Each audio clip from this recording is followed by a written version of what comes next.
Continuamos con Grandiosas y parte del propósito de este programa es quitarle al cáncer esa categoría de satánico que tiene en nuestra sociedad y ese concepto de que cáncer es igual a muerte. Por eso hemos invitado al doctor César Bertachini. Él es oncólogo y representante del grupo Briomed. Bienvenido, doctor.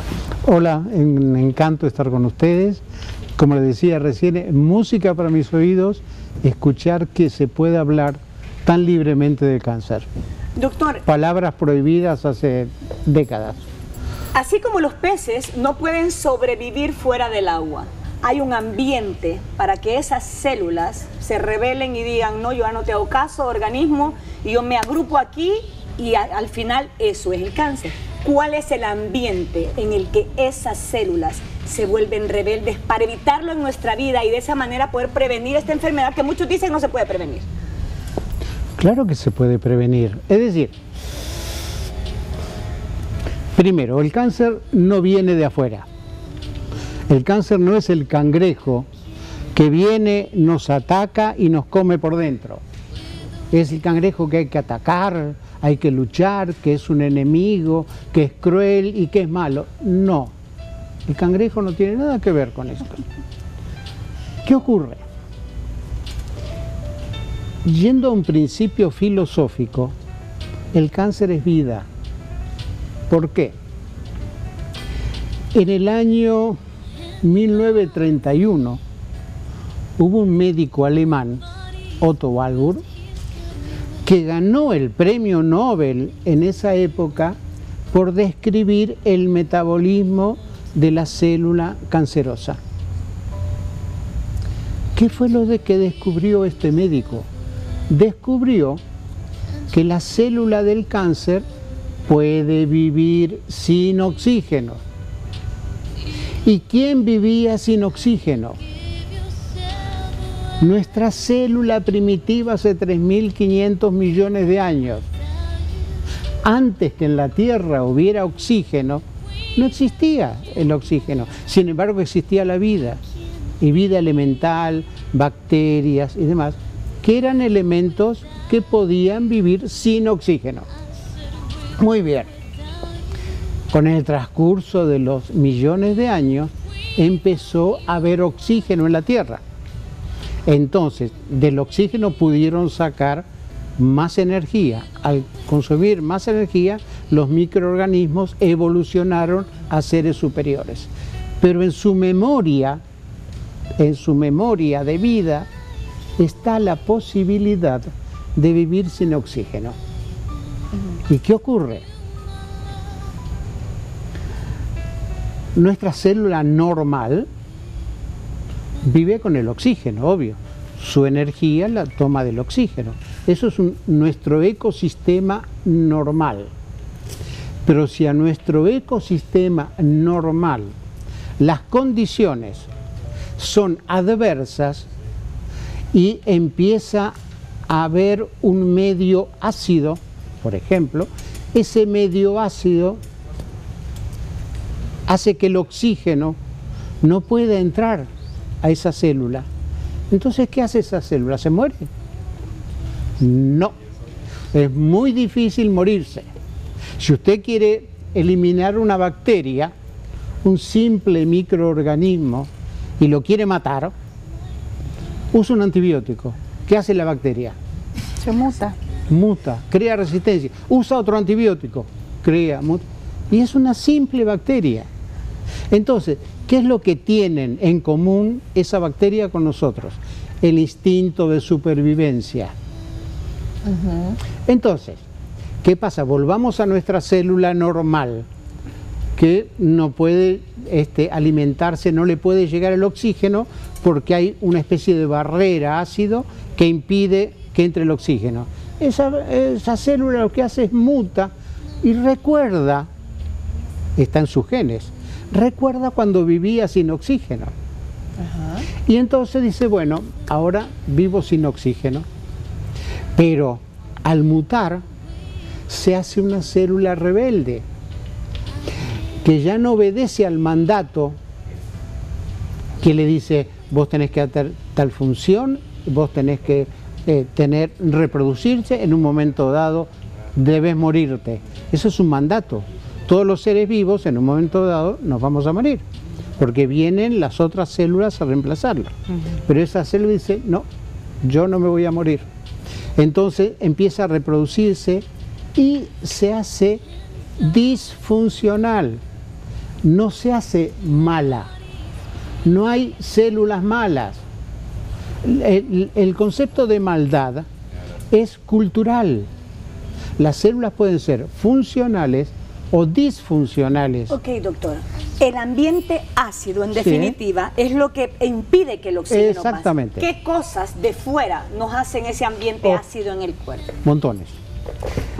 Desde la alimentación, desde la carne. Hay alimentos ácidos y hay alimentos alcalinos. Nuestro pH normal está en 7.3 y pico, 7.4. Eso es viable, eso es compatible con la vida. Cuando el pH disminuye a 2 o 3, ya es incompatible con la vida. Y la carne roja. La carne roja, la carne bovina. Tiene, entonces, es decir, en su metabolismo nosotros tenemos ácidos normales, como el ácido úrico, ¿sí? Muchos ácidos, pero tenemos un medio alcalino de compensación para establecer el equilibrio. Entonces, ¿sí es una buena opción ser vegetariano? ¿O no necesariamente? ¿Cómo las personas que comen carne? Porque En principio, todos los excesos son malos. Perfecto. Todos los, ni muy, ese es el concepto. Pero sí, esto a mí me encanta que estemos hablando de la enfermedad cáncer y del pobre cangrejo que cada vez, bueno, que se vaya a la playa, pero no lo tenemos aquí. Doctor, yo puedo ir a cualquier laboratorio sin prescripción médica y decir, necesito chequearme el pH para darme una idea cómo estoy. Exactamente, pero ¿qué ocurre? El pH va variando día a día.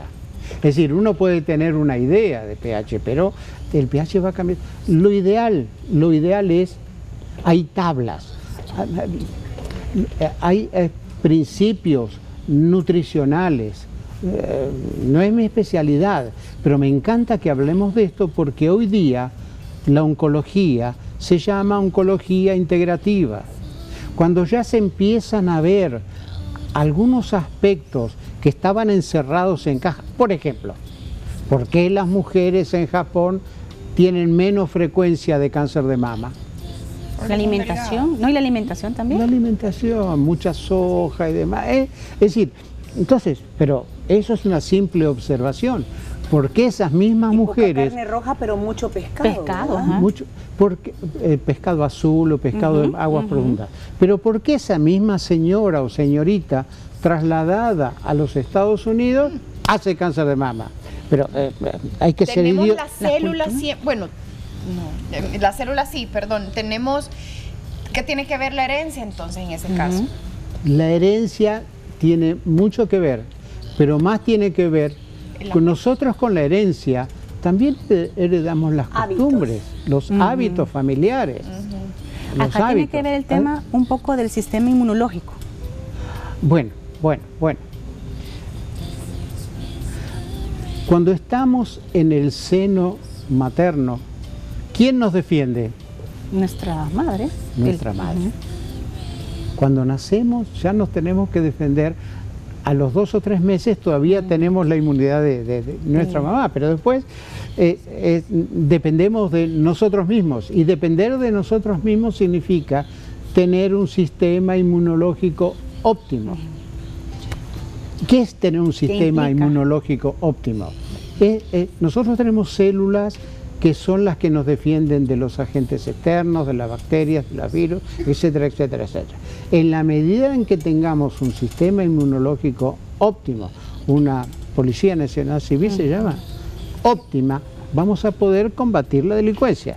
Es decir, todos aquellos agentes extraños los vamos a controlar. Resulta que la célula de la enfermedad cáncer resulta una célula ajena a al ecosistema. Que en un principio puede ser controlada por un buen sistema inmunológico. Absolutamente. Es más, se dice, y hay teorías que esto lo avalan, demostraciones que todos nosotros permanentemente estamos en las millones de reproducciones que se hacen a diario de las células, estamos haciendo células que son disfuncionales, no malignas, disfuncionales. Entonces, ¿qué pasa? El sistema inmunológico las detecta y las controla. Y ahí se termina el asunto. Pero, si nosotros estamos estresados, si nosotros somos depresivos, si nosotros somos alcohólicos, si nosotros somos fumadores, si hacemos una vida sin ejercicio, sin oxigenación, nuestro sistema inmune está deprimido. Entonces, hay que darle al sistema inmune las herramientas para que sea efectivo. No sé si es claro. Doctor, entonces, ¿dónde están yendo los miles de millones de la famosa lucha que se hace para el cáncer si con dar esas teorías ya estaríamos en eso?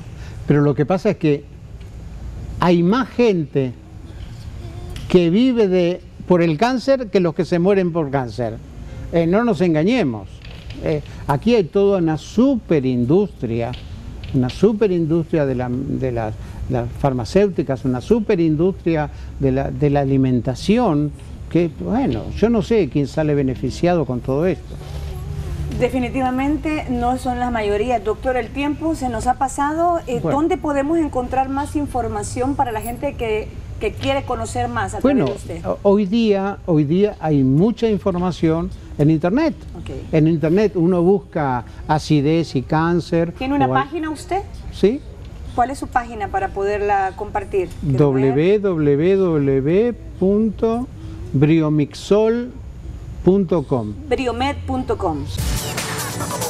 Grandiosas. Y no lo dejamos ir. Sigue con nosotros el doctor César Bertachini, y es que está muy interesante el tema, nos lo están poniendo en las redes sociales. Nos quedamos en ese ambiente ácido del organismo que hace, decía el doctor en el corte, le decía a la Luisa, si tu hija se te hace rebelde, ¿qué haces? ¿La matás? No. ¿La matás? O no, la trato de educar. Y porque se hizo rebelde al final por culpa de uno. Exactamente. Es un ejemplo un poco... Sí, pero extremo. Vámonos, doctor, a la sobredimensión, que a veces usted nos dijo que pueden haber ese cáncer puede aparecer y desaparecer en nuestro cuerpo, y a veces cuando nos lo detectan puede ser una cosa tan pequeña que con un cambio entre él solito en remisión, pero le tiramos una bomba atómica que al final después nos puede dar problemas. ¿Con esa bomba atómica te referís a tratamiento, quimioterapia, radioterapia? Que se ha sobredimensionado, o sea, que fue demasiado para lo que estaba en ese momento.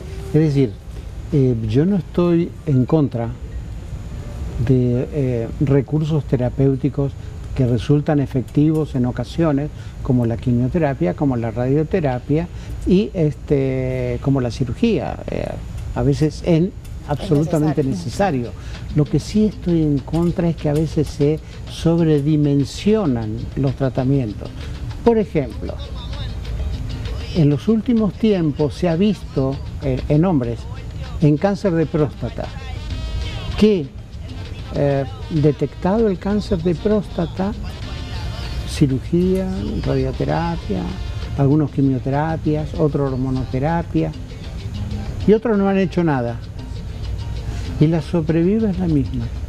Hay gente que se muere con cáncer de próstata. Ni cuenta se dan. Sí se dan cuenta. Doctor, ¿y será que hay una explicación? Eso depende de cada médico y depende del oncólogo la oportunidad de hacer una mamografía o no, de prescribir un tratamiento o no. Yo lo que estoy en contra es en masificar los tratamientos. Se está perdiendo el arte médico, que significa aplicar un tratamiento individualizado pues a cada sí, persona. Con respecto a eso, mi pregunta, usted también es científico, usted también es doctor, porque a veces le tenemos miedo a este tipo de tratamientos un poco más naturales. ¿Será que es económico el problema? Yo llevo 35 años de oncólogo, sí. Jefe de servicio de oncología en Buenos Aires, sí. 5 años viviendo en París haciendo quimioterapia, la especialidad de quimioterapia. He visto pasar tantos pacientes, se han muerto tantos pacientes, que a veces uno pone en duda si realmente está haciendo lo correcto o no. Esto que estamos hablando nosotros me parece magnífico, porque todos los medios tendrían que ponerse de acuerdo en desmistificar el cáncer, no llamarlo, a veces los periodistas, sí, porque una cruel enfermedad, bla, bla. Sí, porque los niños del Bloom que están condenados a muerte por tener cáncer, pero están creando una psicosis que no es real, por Dios. Eso es lo importante. Desdemonizar el cáncer. Es una enfermedad como cualquier otra. Y es la única que tiene símbolo. ¿Qué símbolo tienen las enfermedades cardiovasculares? ¿Qué símbolo tienen las insuficiencias respiratorias? Pero será por ese el signo del zodíaco, el cáncer. El cáncer. Pero es siniestro. Sí. Es siniestro. En fin. Hoy sí, doctor. Se nos terminó el tiempo. Bueno. Pero muchas gracias, ya dimos sus contactos, los pusimos también en nuestra página de Grandiosa porque nos lo pedían, www.briomed.com. No va a ser la segunda última vez que esté con nosotros porque ahí lo vamos a tener próximamente.